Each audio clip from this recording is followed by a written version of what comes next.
This game is one of the classic games that established Botvinnik as a main contributor to the Panov attack, and it's because of games like this one that this line became called the Panov-Botvinnik attack.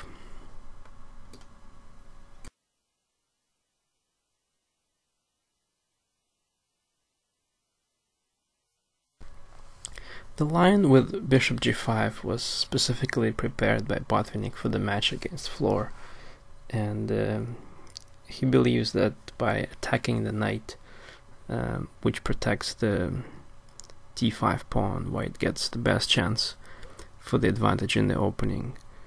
And the system with bishop g5 was played in the first game of the match, but it wasn't too successful for white. So before the 9th game, Botvinnik prepared an improvement. Black gives up the center and makes it possible for white to advance the pawn to d5, which in a way cramps black's development. The alternative to taking on c4 is of course pawn to e6.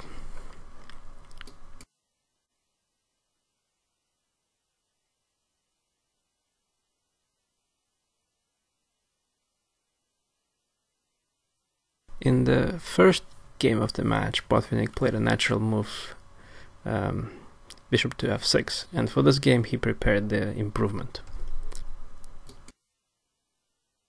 White simply develops his pieces and ignores the pawn on d3 for the time being.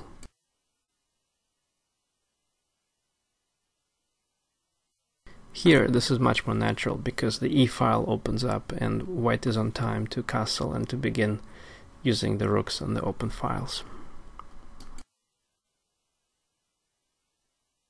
Floor found an interesting plan. He freed up the d8 square for the king, and after the check on the e-file he wants to hide the king on d8, where it's going to be sort of guarded by white's own pawn, which is blocking the d-file.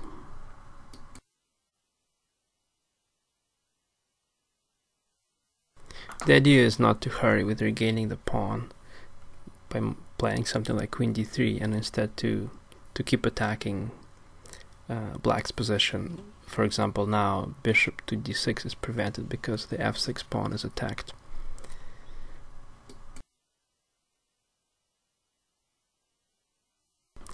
It is now impossible for black to avoid the material losses.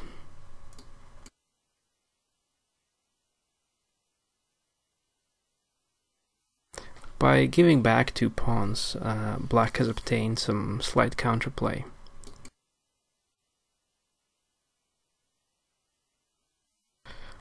The rook is not very well protected, so black hurries to protect it with the queen with his next move.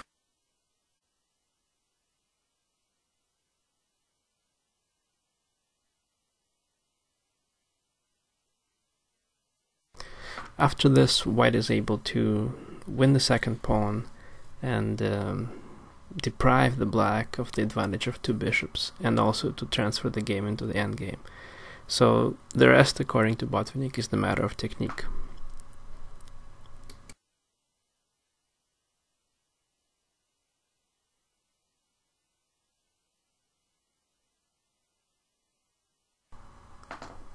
Even in this endgame, white is in no hurry to regain the d3 pawn.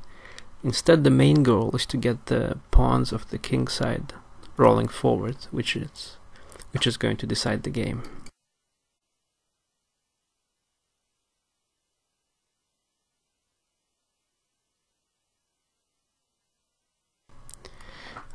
After this, white is going to transfer the king to the center and block the d-pawn, making any resistance pretty much futile.